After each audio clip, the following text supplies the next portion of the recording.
My name is James Obin Jr., the Metro Director for STMA NADMO, Second Takrady Metropolitan Assembly. Why is NADMO so interested in road accidents?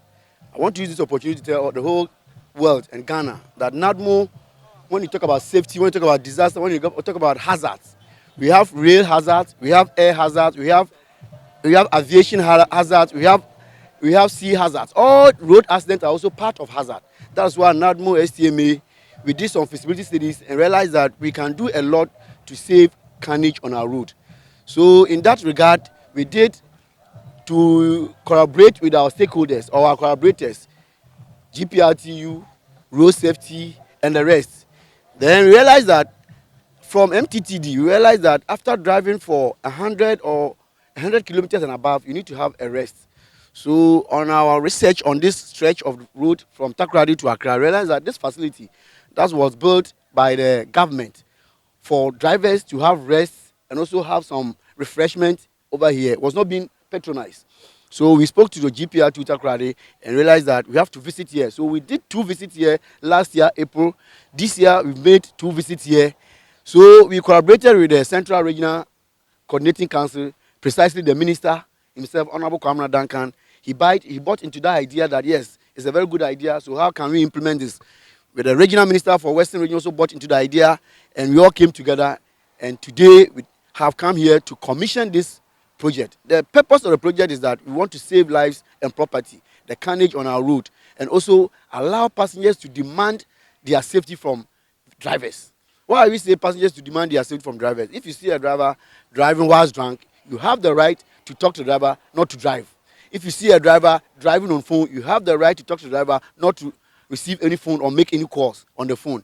If you realize that the driver is tired, you have the right to charge the driver that you need to rest. So we are saying all these things. We also need the passengers also to put on their seatbelts, especially with the influx of these new buses that have come into the system, the U-turn buses and these big buses. They come with all the safety gadgets within. But when we join these buses, we don't put on the seatbelts. We don't even look out for the exit point. In case if there's any disaster, how do we escape? But when you go to these buses, because they are air-conditioned buses, the windscreens are fixed in a way that you cannot pass through. So the manufacturers have also developed something we call the crash hammer, which is hanged in the bus. So when there's any problem and we realize that we all cannot come through the exit point, we have to use the braking hammer to crack the windscreen, then you can escape. All this education is being done by NADMO STMA at the terminal before the buses leave. We are also saying that, yes, those who sell drugs and preach in the buses, we are saying that, yes, you can do this before the bus leave. All these things must cease. The passenger needs his concentration. The driver also needs his concentration. So we have spoken to the GPRTU that selling in buses, preaching in buses must cease immediately after the bus leave the terminal. And they have also bought into that idea. All the preachers or the priests who find themselves in these buses have also agreed, because they have association, they've also agreed, and those who sell on the bus, they've also agreed that yes, it's good that they do their selling before the bus leave. So in a nutshell, this program was initiated by NADMO because we believe that going that stretch or going through that mile will be able to save lives and property on this stretch road. And we also use this opportunity to send this to all parts of Ghana so that we can also emulate it and establish some of these rest stops along our trunk routes to reduce road accidents. The television in buses, we are trying to come up with a program that once these things are done, we are going to have educative programs. The fire extinguisher, the exit point, the seat belt. So the television will be educating the passenger what he or she has to do when he sits in this bus. We are also fixing our emergency numbers. That's road safety number, NADMO, police, fire service, all in these buses. For in case if there's any accident or in case if there's any disaster, one can call on these numbers for assistance. So the recipient drivers, as we just said, we are liaising with the MTTD to make sure that this thing is adhered to the latter. Victor Kojo Bilson, Regional Head for Central Region, National Road Safety Authority. As per the law LI 2180 of 2012, it is mandated for every driver to have a mandatory 15 minutes rest after every 2 hours of driving and a mandatory 30 minutes rest after every 4 hours of continuous driving. So the strategic location where Central Paradise, this new rest stop, has been located, if you look at it critically, it is in the middle from Takrady all the way through to Accra. Because if you take the average speed from Takrady through to the Central Paradise, it will be around 2 hours before the driver can have that mandatory 15-minute rest. So I think it is in line for Central Paradise to be opened, and the location is also good. In terms of road safety, it is proven that continuous seating behind the steering wheel can either get the driver a bit timid or distracted in a way. You can have stiff limbs and not being so comfortable behind the steering wheel after a continuous drive can also lead to road traffic crashes, because we know we need full concentration when we are behind the steering wheel.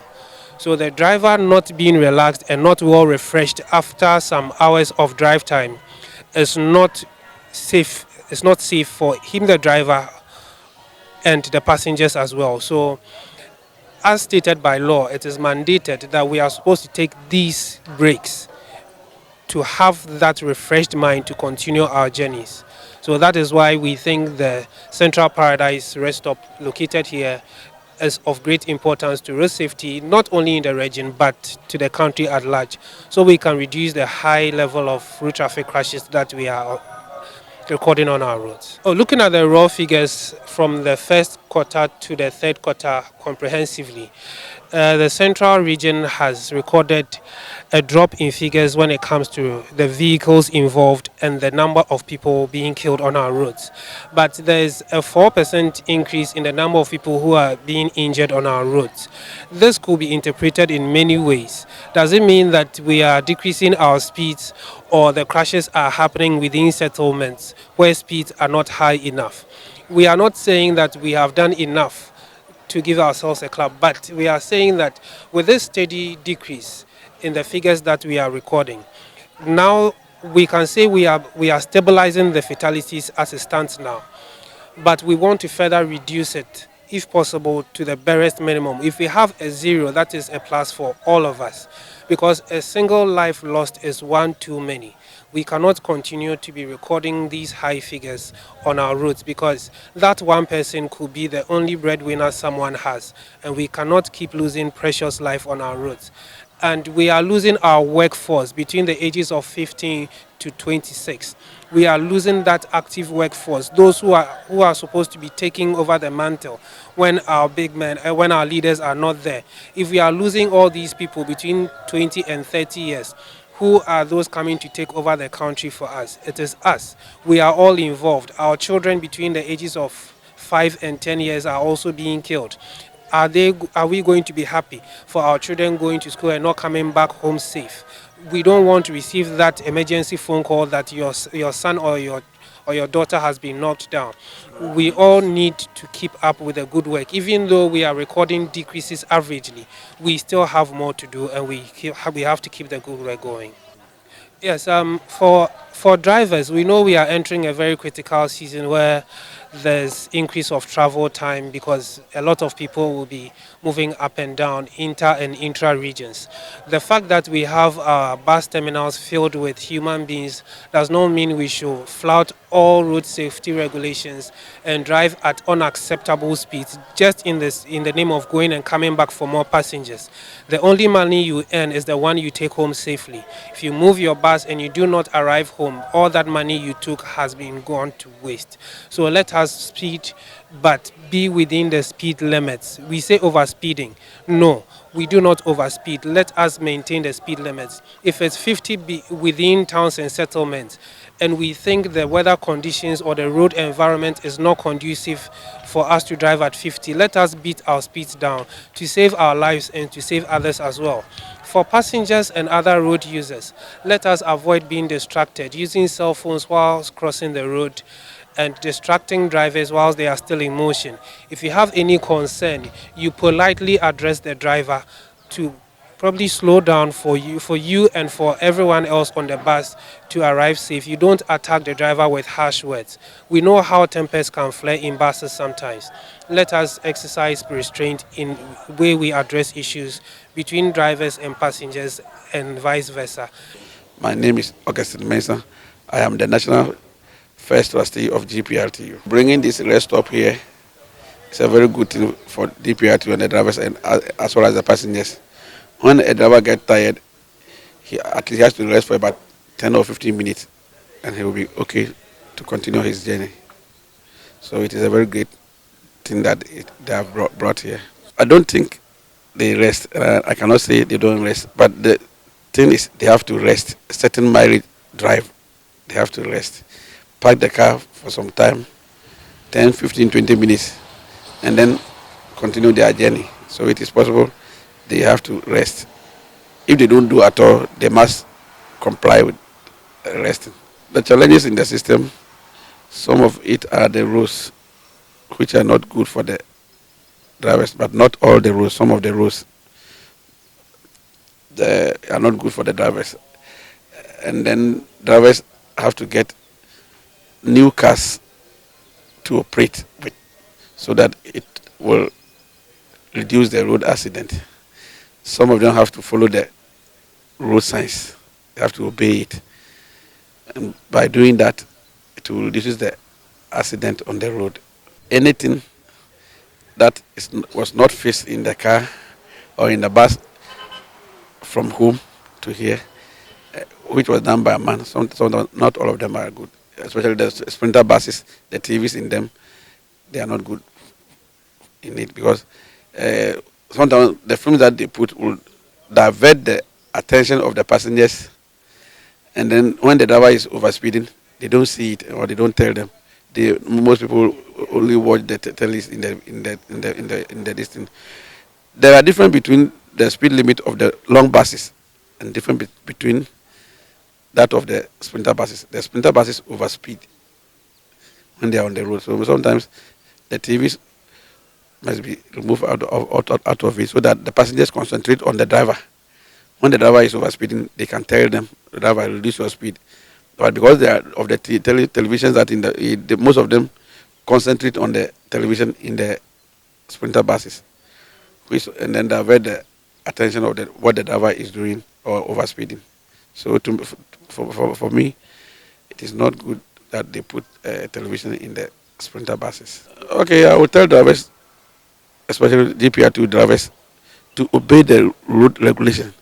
Drive as if the passengers in their buses are they should drive safely to their destination or where they are going or where they come from. You know, Christmas is about to come, so they shouldn't follow money too much. Passengers will be overflowing. They shouldn't follow that and drive passengers to their home safely. They should obey the road safety or the road regulations. It's a good collaboration. We have the facility, and a facility that could serve the objective for which it was built or it was established. Supposed to be a rest stop by the side of the main highway. The initiative by STMA NADMO that we often hear long distance vehicles, especially the buses, involved in traffic accident, especially between Commander Junction and Ochakon in the Gomua area, and that the need for a certain step to be taken to deal with this. It's because we will continue to be paying lip service if we don't take concrete actions or steps to arrest the situation. So NADMO SCMA came up with the idea and quickly contacted all the stakeholders. And here I'm talking about the Road Safety Agency. They contacted the police, the fire service, the GPITU themselves, and they all bought into it. Now, when they were done at that level, they elevated it, they stepped it up to the Western Regional Coordinating Council. They had the support of the minister and the Coordinating Council. Beyond that, when the minister was done with them, they came to us at the Central Regional Coordinating Council, and we had a good chat around it. And once the step was a very good one that anybody at all who is in a position to assist in curbing road accident will simply not reject. We also agreed that we needed quickly to collaborate together to be able to have this rest stop elevated to the point where all these long vehicles, especially the buses, will have a break, 10 minutes, 15 minutes, so they can rest their limbs, to enable the passengers also to visit the washroom and all of that. So having bought into it, we worked around it, and today was the launch. I think that the collaborators are charged.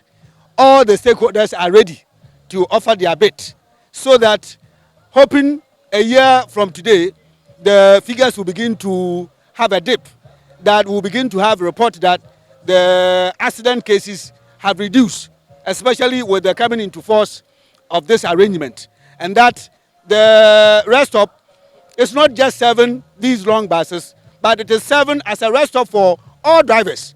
And this will even serve as an example for other regions to emulate. So I'm happy as the Minister for the region to be able to collaborate with the Western Regional Coordinating Council, and especially with NADMO, SCMA, and all the stakeholders.